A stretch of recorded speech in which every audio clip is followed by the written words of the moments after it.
Okay, last week I said there was something that if you learn nothing else, do you remember what it was? Definition of grace. Grace is God's unearned love and favor.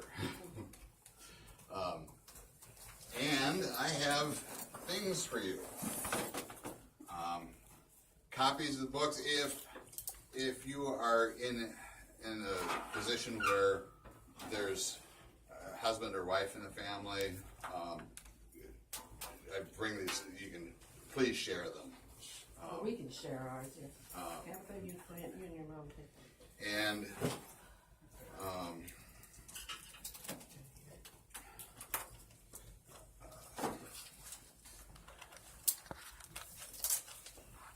now, it is my hope, my expectation, that sometime in the next few weeks you will actually read these things. They're not hard to read. You look through them. Yeah, each of the teenagers in the group, I'd like to have their own copy, but the rest. And then I'll pass around these. There's enough of these for everyone, and I know Claudia's already has some, but grab one of these.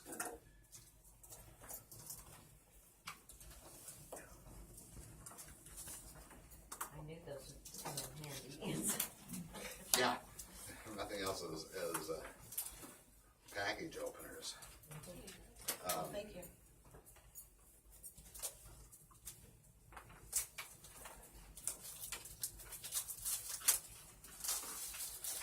Called small catechism because the book's small.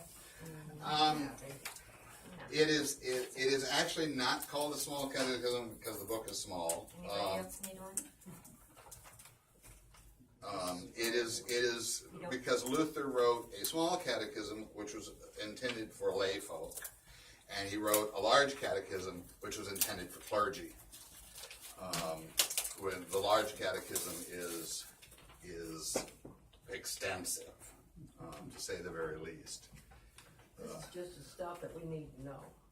Well, and I would like us all to have a passing knowledge of this stuff. I'll pass this around. I put a list of everybody that's been in the class, and if there's someone who's not been put on here before, go ahead and put your name down. And then I checked off everybody for last week or 2 weeks ago, and then we'll start today. I was hoping that Todd and Heather would be here because last week I had put up and I asked him asked Todd on Saturday when we were doing the breakfast. I said, how was class? Did you were able to follow it, etc. He said the only thing was you put up the stuff about fundamentalism, and the only thing you talked about was biblical. The biblical stuff, the inerrancy and infallibility. The other ones were the literal nature of biblical accounts, especially the miracles. For example, today's gospel reading. That story is sometimes interpreted, I don't necessarily buy into this interpretation, but that it was a miracle of sharing. That once the kid brought out his loaves and fishes, turns out everybody else had lunch with him too, and that became, it was kind of like, have you ever seen the story Stone Soup or Nail Soup? Yes. That idea.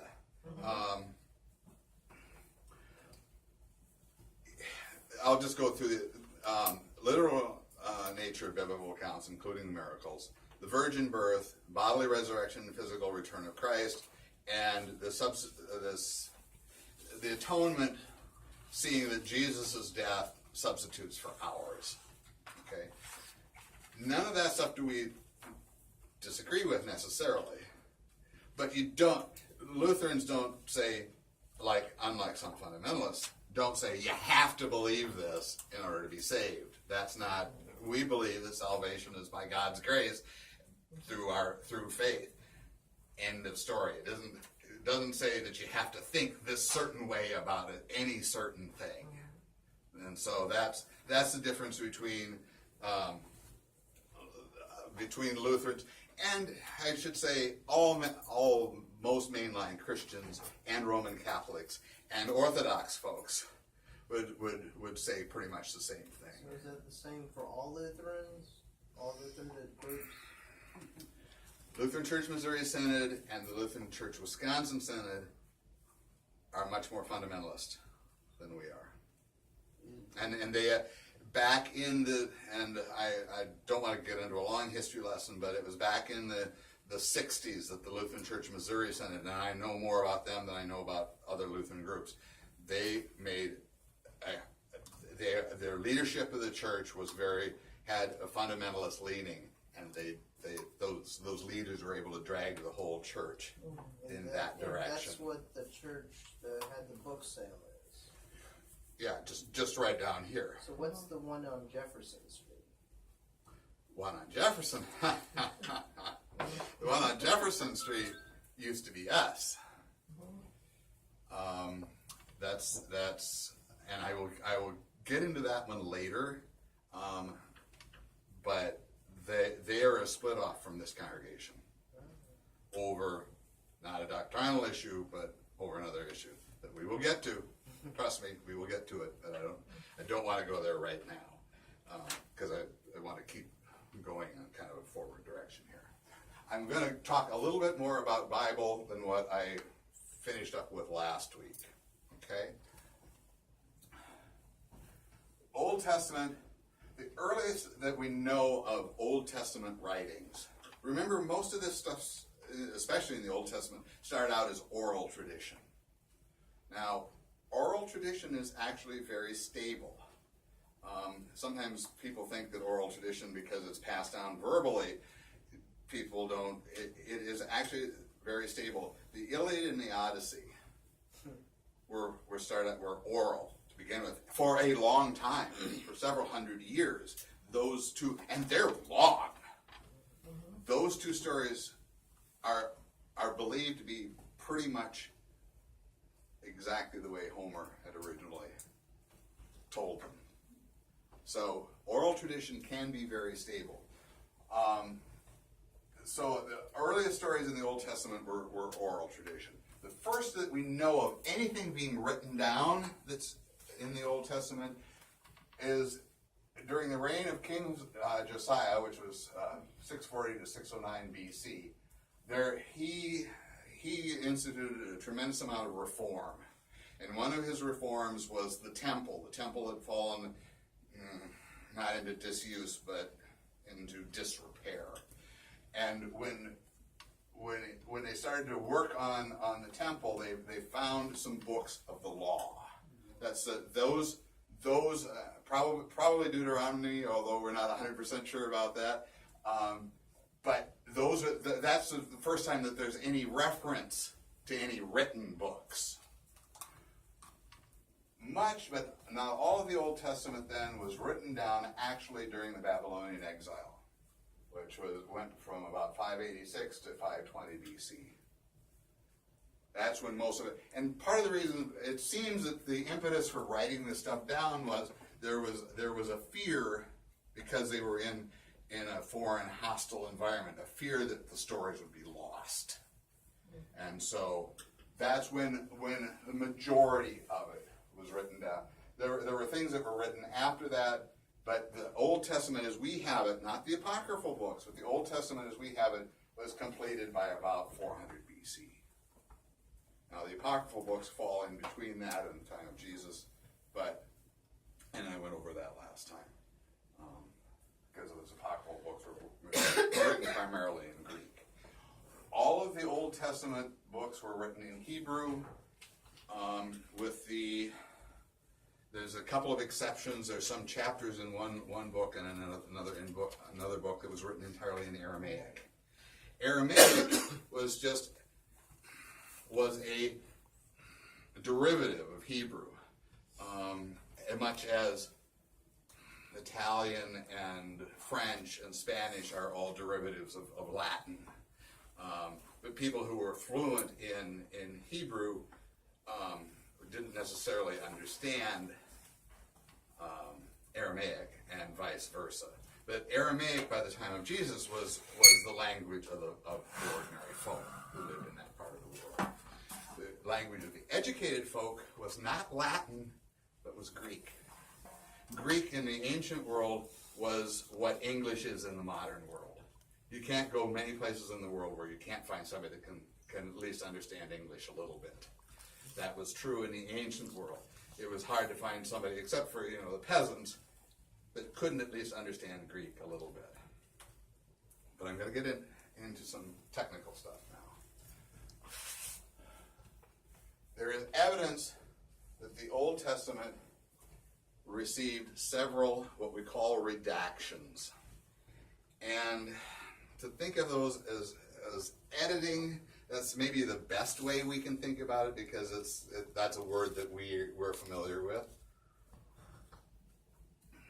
But especially if you have an Oxford annotated version of the Bible, it will say this is from the priestly source. This is from the Elohist source. This is from the Yahwist source, or this is from Yahwist, Elohist, Deuteronomist. And obviously Deuteronomy. The Deuteronomist was really concerned about law. But why is the Yahwist J? Anybody know in German what that word is? Yeah. Yes. Ja is actually how it's pronounced, right? Ja. Historically, tremendous amount of theological work was done by Germans, going all the way back to Martin Luther. And that was true clear up until the 1950s of the modern era.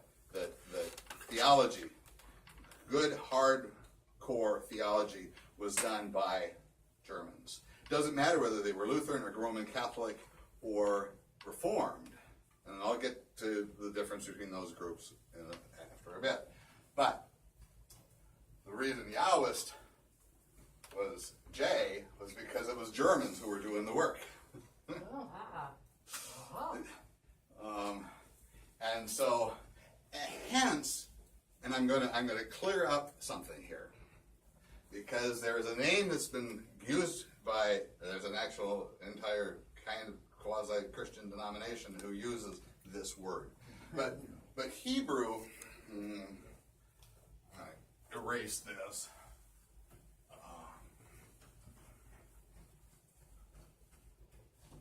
And I don't read Hebrew, I don't write Hebrew, but Hebrew letters look sort of like this, and this is the direction they're written.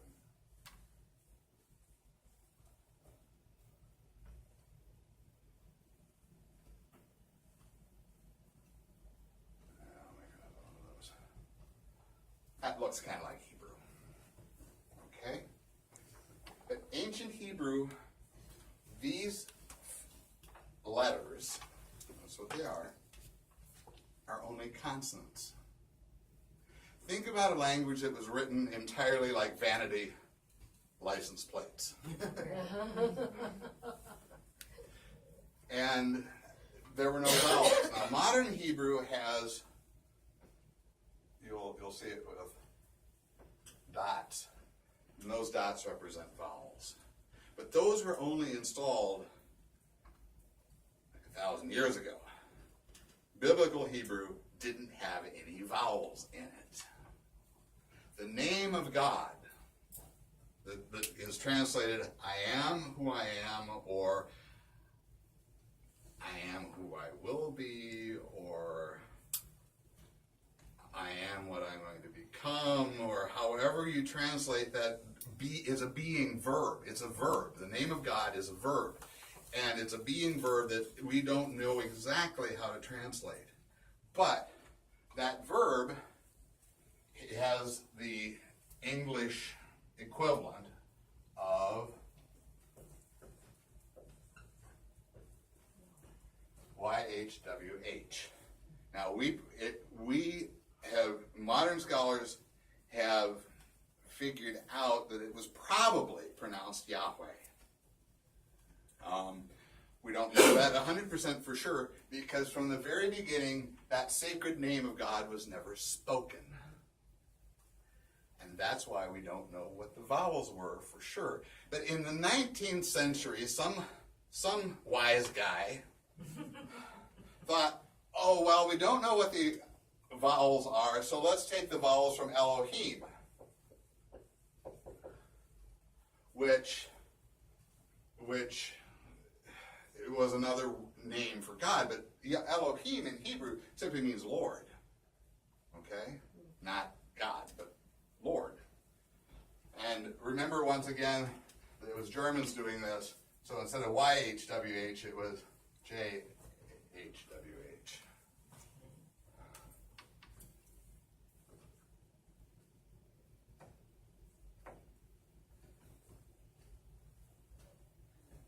It's a stretch, but it's Jehovah.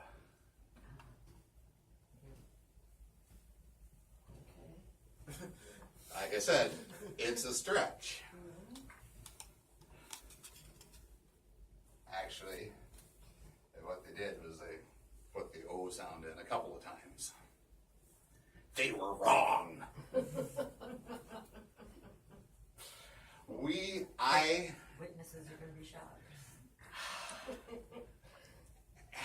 And they're stuck with it, and we, some of our hymnody that Jehovah appears. Guide me, ever great Jehovah is one of the hymns that I can think of that is in our tradition. Anyway, that's how that came to be, and like I said, they're just plain wrong. I try not to use the name Yahweh, even though I believe that is correct, because I follow the tradition of we don't use the sacred name of God. It's too holy. For educational purposes, I'll talk about it, but beyond that, So you're saying Yahweh is way too holy for people like me to speak. yeah. And back in the 60s, it became very popular in Roman Catholic circles to use that I word. remember that. And it gets used, and I'm not saying that God is going to strike any of us down because we use it. I just try not to, for that reason, because the history is the Jewish folks never pronounce it. They always substituted when they came across those letters in the text. They substituted Elohim. That was the Lord. Okay, but I want to go back to J, E, D, and P. These major redactions of the Old Testament, especially the first 5 books. The Yahwist is the person who used the name of God as Yahweh. Okay. The Elohist is the person who always referred to God as Elohim. The Deuteronomist is the and I say the guy. It was probably a group of scholars. It wasn't probably individuals. Was concerned about law, and the priestly folks were worried about the ritual. Last week I talked about 2 creation stories. First Genesis 1 and Genesis 2. Does anyone want to take a stab in the dark? And there's no reason why you should know this, but the Genesis 1 story, which ends up with the Sabbath, any stab in the dark as to which redaction that comes from? I'm just going to say Ella. Elohim or Elohist? That's the one I would guess too. No, it was the priestly, because the point of the first creation story is the creation of the Sabbath. That all creation that's the high point of that story. Whereas the second creation story in Genesis 2 is the Elohist. And I have a seminary, a New Testament scholar, a friend of mine, who argues that he believes that second creation story was a reaction to the Babylonian creation myth. that some Jewish grandmothers, when their kids came telling the Babylonian creation myth, which is very violent and very bloody and just plain awful. I know the story, and it involves rape and dismemberment and all kinds of. Yeah, I don't watch those stories. No. And so the Jewish mothers probably said, that's what you heard, how the world was created. But let me tell you how the world was created. And so that's probably where that second creation story comes from. Probably comes from Babylon. And there's parts of it that mirror parts of that Babylonian. It's different stuff, but it mirrors some of the stuff that's going on in that Babylonian creation. And that's why we think that's when it was done. Anyway, that's all. I know it's esoteric, but if you run across this stuff again somewhere, you'll have some idea of where it comes from and what it's about. The other thing I wanted to do, and then I'm going to move from Bible to church history. These are approximate dates of the writing of the New Testament. Now, I said it wasn't until about 400 that the canon was established, and it was the Council of Carthage that did that. But the time that they were written, St. Paul's letters were written somewhere between 50 and 65 AD. Mark was written probably just prior to 70, maybe as early as 65. Matthew and Luke, and Luke Acts, I always say Luke Acts because they really were originally one book. Around the year 75, the Gospel of John, earliest is 95, some say as late as 100. And then the Revelation of John around 100. We can kind of have some idea about the date of the Revelation of John because it's apocalyptic literature, and it has to do with the tremendous persecution that was going on at that time.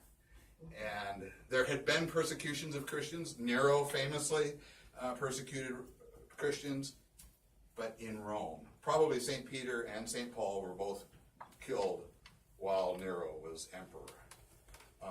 Nero was famous for dipping Christians in tar, tying them to poles and setting them on fire as tiki torches at his garden parties.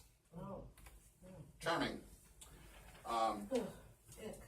But to get to an empire-wide persecution, you really have to get to around 100.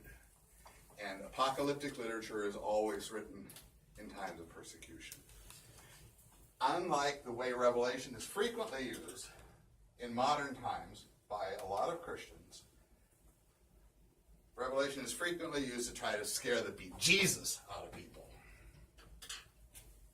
Because it's got scary stuff in it. That's not why it was originally written. Not at all. In fact, exact opposite was the case. Because the world was so scary.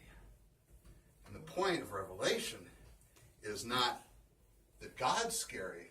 The point of Revelation is that ultimately and finally God's in control. And no matter what they do to you in your body, God is still in control and you belong to God. That's the point of the book of Revelation. And that frequently gets lost in the modern world. Because people are using it to try to figure out when Jesus... There's all kinds of crazy stuff that goes with the book of Revelation. Martin Luther, by the way, wanted to leave it out of the Bible. He said that book has caused far too much mischief. That was Martin Luther's words. He also, by the way, wanted to leave the book of James out of the Bible. The reason he wanted to leave James out was because Luther was so opposed to the medieval notion of works righteousness. You know, James says faith without works is dead. That just rankled Luther. Luther didn't. He finally both Revelation and James were left in the Bible in Lutheran circles.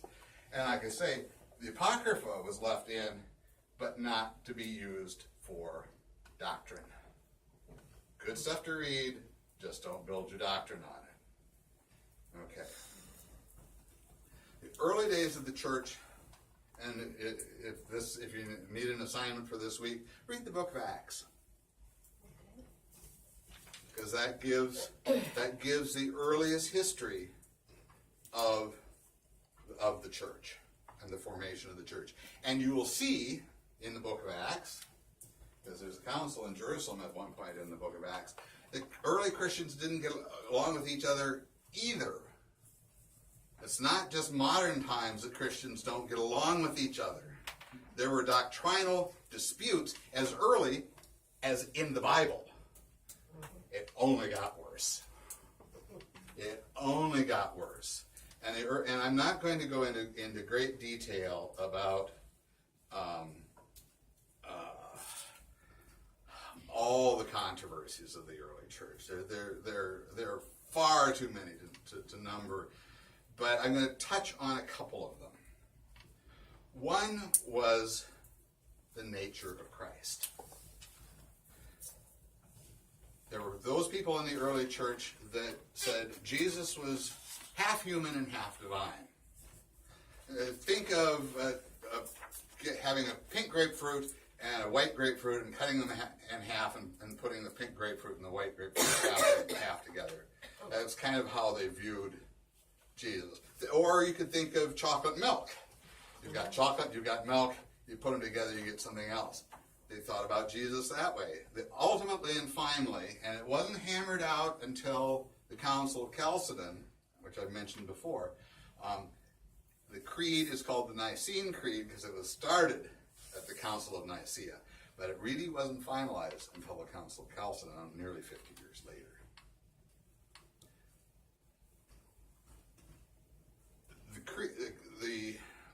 The two major creeds that we know of the creed of the church, the Apostles' Creed, which was not written by the apostles, and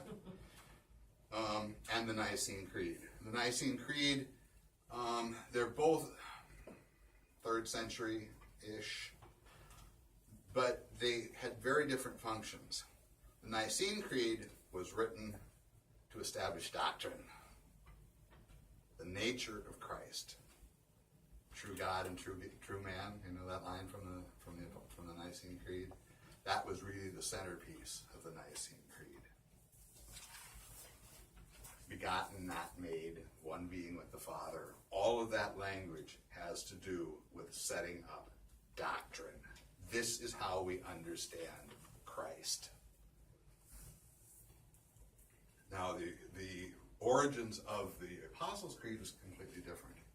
The origins of the Apostles' Creed was in Rome, and it was a baptismal creed.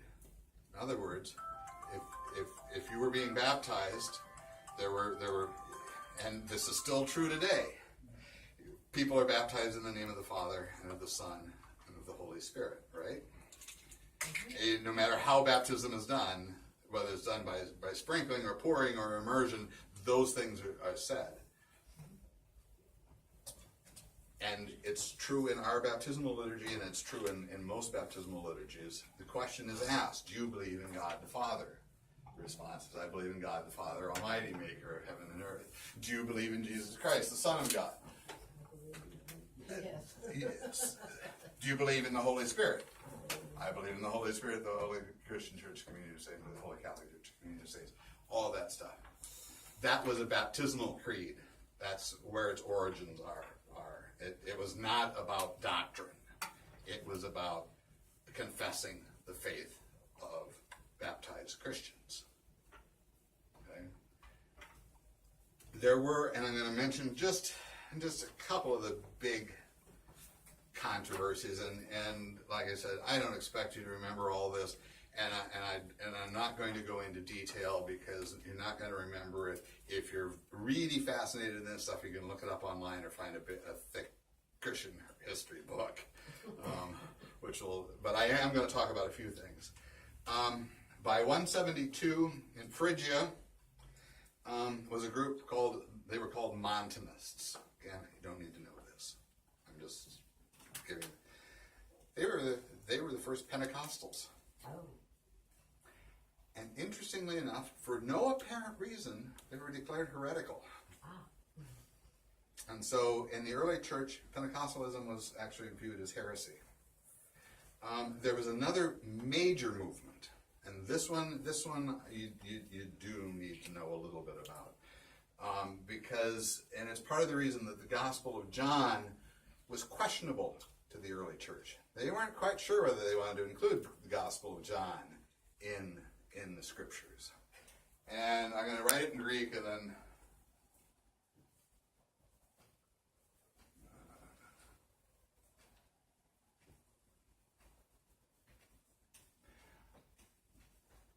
they were known. The word was gnosis. Is there an English word that sounds a little like it might be related? Knowledge.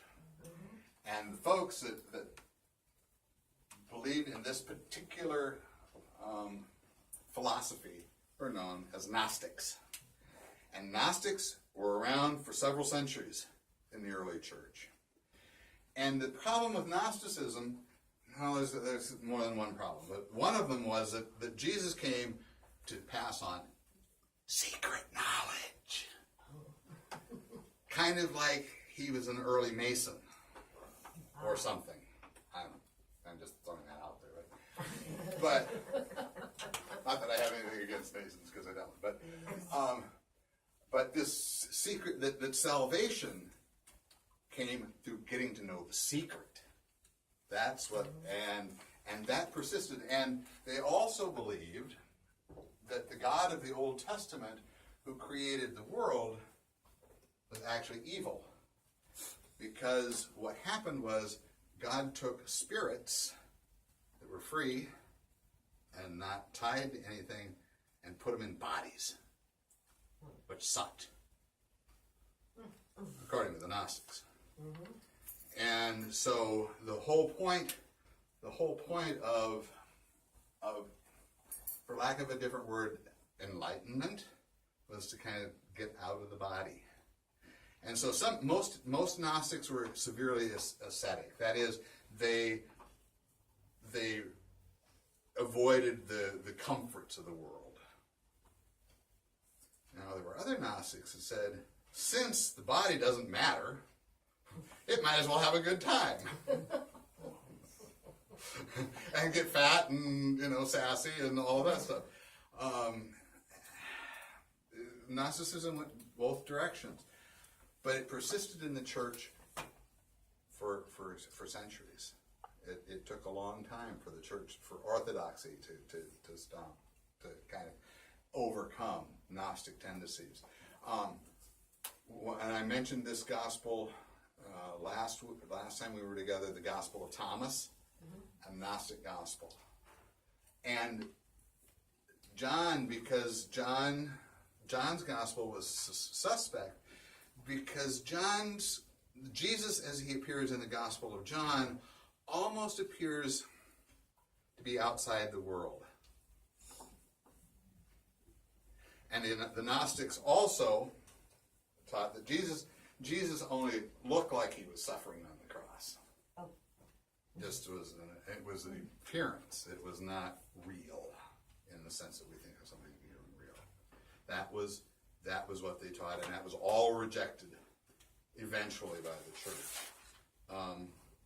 There was a guy by the name of Marcion who didn't really claim to be Gnostic, but he came to Rome in about 140. He was excommunicated because he was teaching essentially the same thing, that the Old Testament was irrelevant and wrong, and Christians had no reason to pay any attention whatsoever to the Old Testament. That was also, he was declared a heretic as well. This was before they were burning people for heresy. And he also taught that Christ's sufferings were just apparent, not real. Orthodoxy has always affirmed, and we'll get to this when we talk about the Lutheran theology of the cross, that the sufferings of Christ are real And that's part of the reason that God can relate to us when we suffer.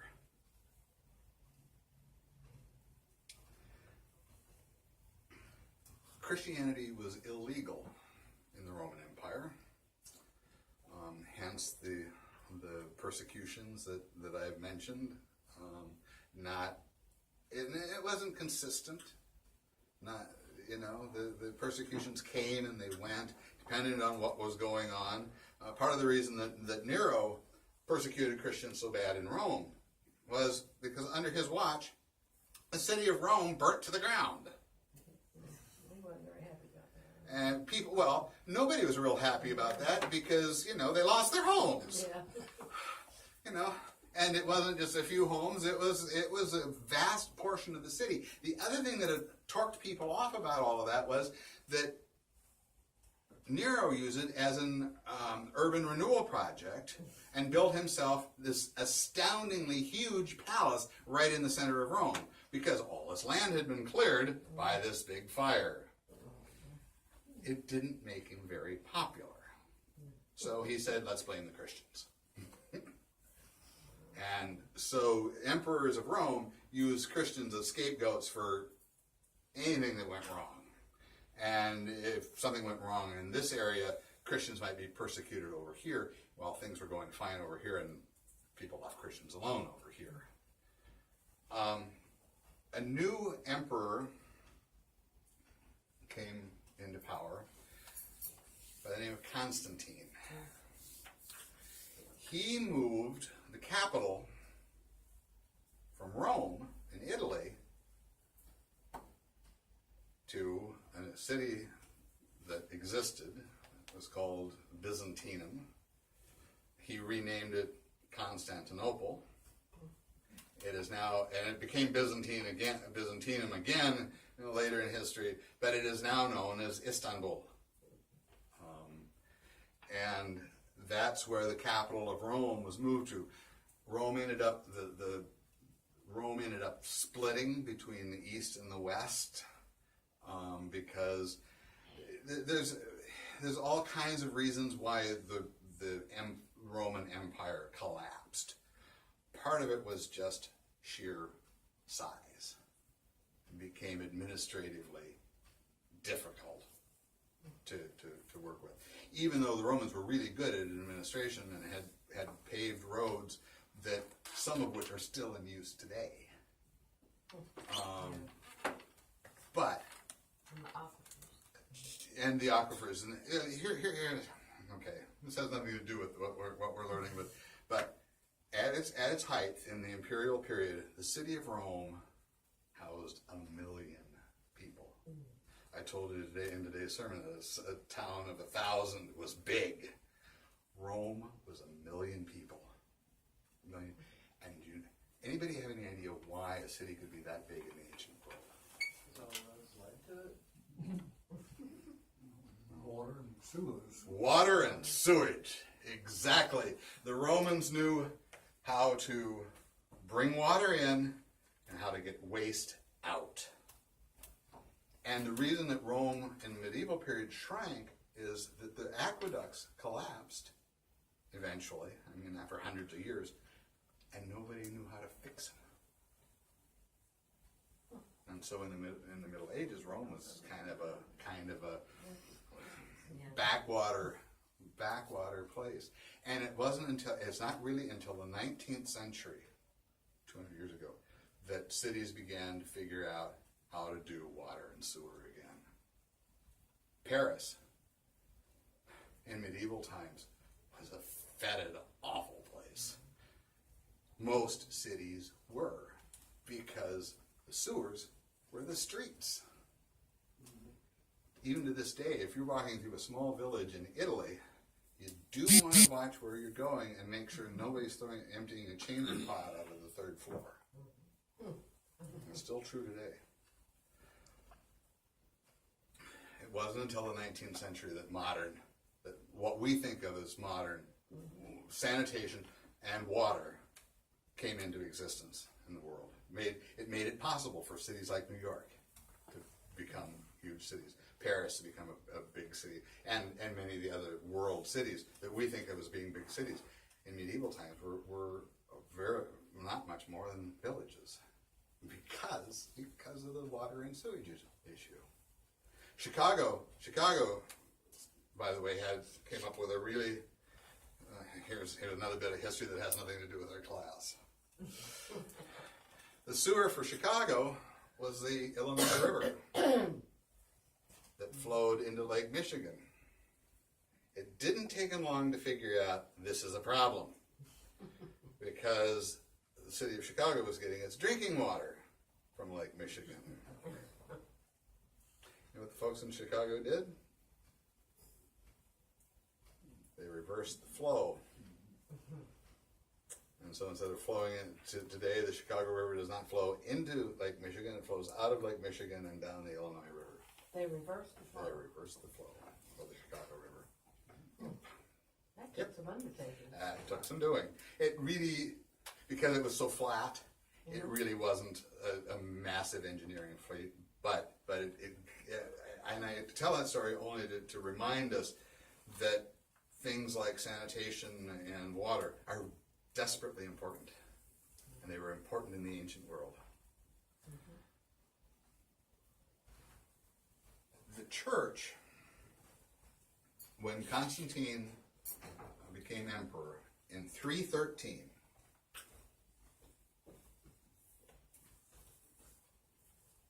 Constantine made Christianity legal. He didn't and started a whole problem that has plagued the church to this day. It made a connection that had never existed for Christians between the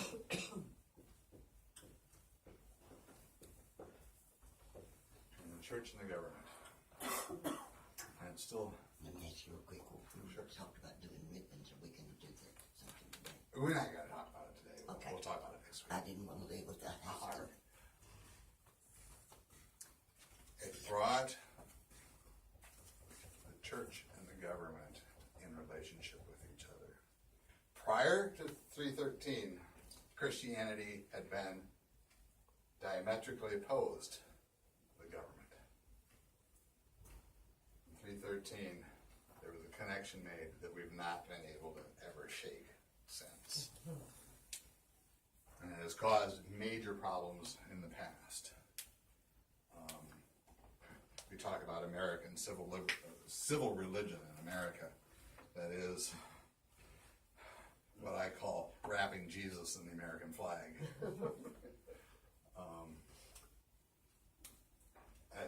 It can be dangerous. And we'll talk more about that later. But the Edict of Milan in 313, then in 325, Constantine, part of the fact that the Nicene Creed was written was Constantine said to the bishops, you guys got to get it figured out.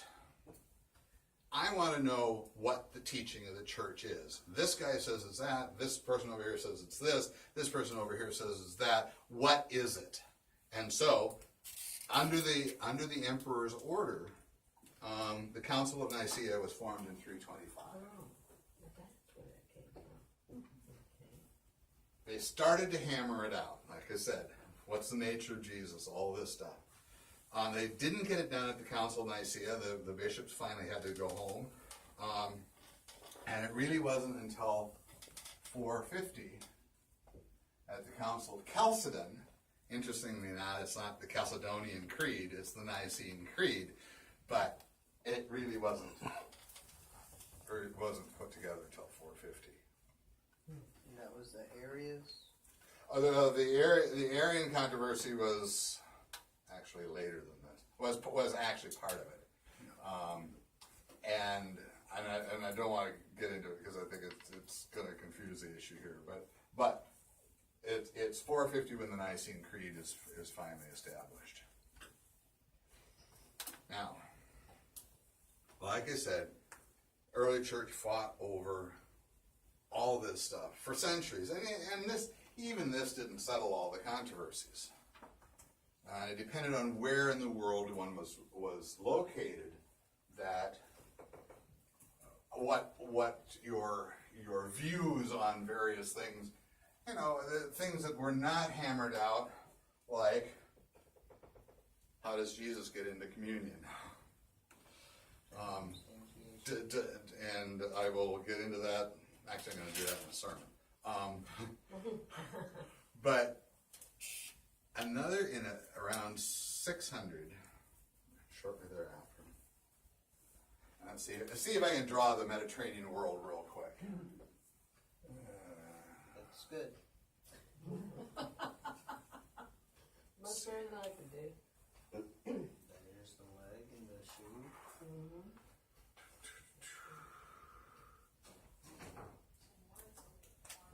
What's the Pac-Man ghost at the top? Well, I'll explain what these things are in just a minute. Oh, that's Spain. Yeah. Corsica, Sardinia,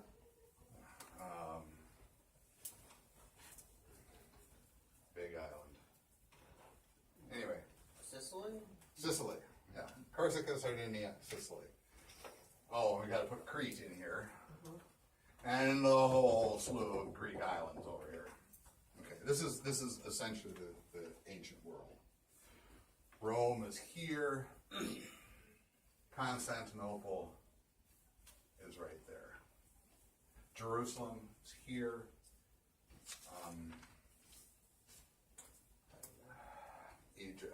Carthage is over here. Alexandria, Egypt is here, right on the Nile Delta. Why do I bring up these things?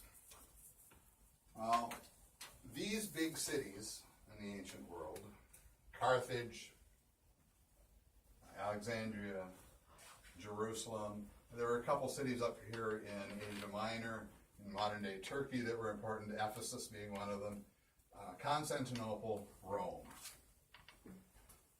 What had happened was that the bishops in those places became, because they were bishops of large cities and large areas, became very, very important.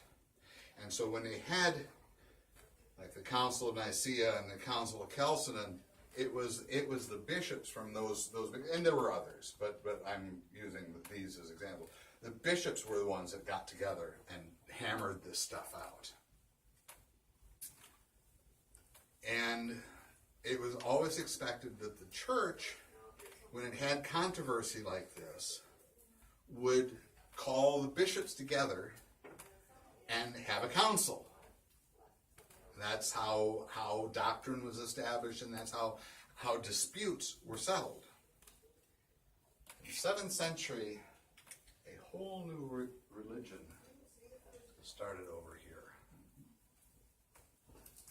Islam. And Islam is a fairly aggressive, militarily aggressive religion. Why? Anybody know why Islam was a military religion to begin with? Muhammad was a warrior. And that carried over into how Islam organized itself. It organized itself as an army, not like the church did. Didn't God say with Ishmael, Oh, yeah. you will have sons and you will have great nations, but you will be a fractious bunch and you'll always be fighting? And those were that became this. And historically, that's how we have viewed it. Mm-hmm. Whether that's historically how it actually happened is a whole different question. Okay. But it's what is true is that Islamic influence and conquering armies took over that part of much of the world. That left two bishops. Now, it wasn't that there weren't bishops in these other places anymore. Muslims did in fact convert by the sword, but they didn't convert everybody. And there were still bishops, but they weren't had the freedom to travel that they once had. And so 2 bishops become pretty much all powerful in the church. One of them in Rome, and one of them in Constantinople. And here's where it gets interesting. Eastern Church, and it had gotten much more difficult to travel in that time. The other thing was that Greek in this part of the world was replaced by Latin as the language of the people.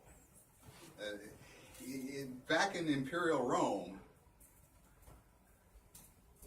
educated people spoke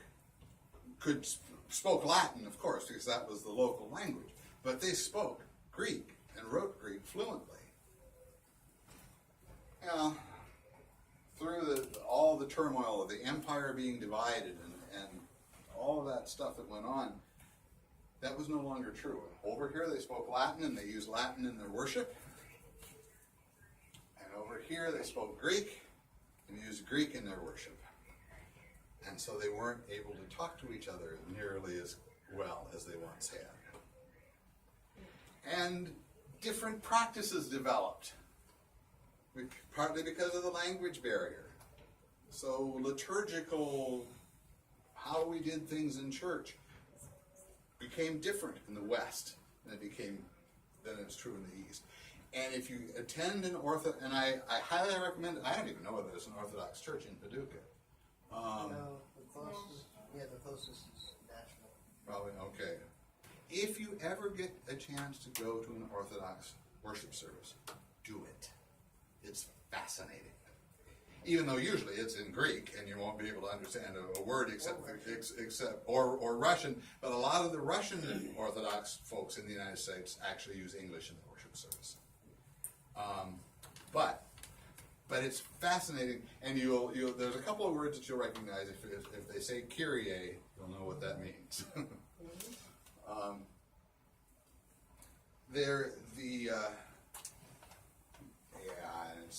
I'm going to wrap this up then. But,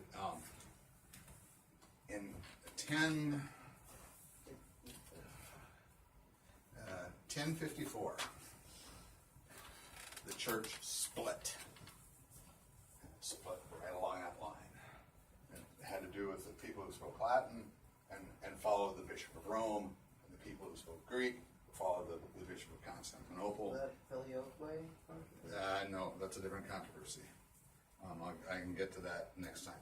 But what happened was the Bishop of Rome excommunicated the Bishop of Constantinople, and the Bishop of Constantinople excommunicated the Bishop of Rome, and the church split right down the middle, and that split exists to this day. Well, next 2 weeks from today is what? The 12th laws. Will you still be here? That'll be her very last Sunday. Oh, yeah. What I'm going to do is, if it works, if it turns out that it works, is Tony's going to put the class on YouTube, and you can look at it. And both you and Alexandra, and 2 of you particularly, I'm going to ask to. You're going to hate me for this. You're just going to hate me. I'm sorry. To write a paper. Oh, Tabitha. Because, and that's partly because I want to get you to, through this confirmation, what I'd like to do is have a confirmation, an actual confirmation ceremony, like during Christmas break, when both you and Alexandra are back. Okay? So that's my motivation. I'm not going to require a 30-page paper or anything like that, but I do want to have you think about some things and write them down for me. Okay? We can also communicate by computer between now and Christmas. So. Anything else today? My head is full. These books are yours. If you want to color them, do so. Okay, I already thought about that. I mean, it's like they're made to be colored. That's what it says. What they say to me. So, feel free to color in them. Did you notice the back? Everyone's saying grace, but the baby who says goo. Yeah. Probably because the baby can't say anything. Means well. Yeah, baby means well, but so true. Did everybody get a copy of one of these? Let me have one, an extra one for Alex to take away with her. Okay. Thanks again, Tabitha, for this film. You should do a nice job this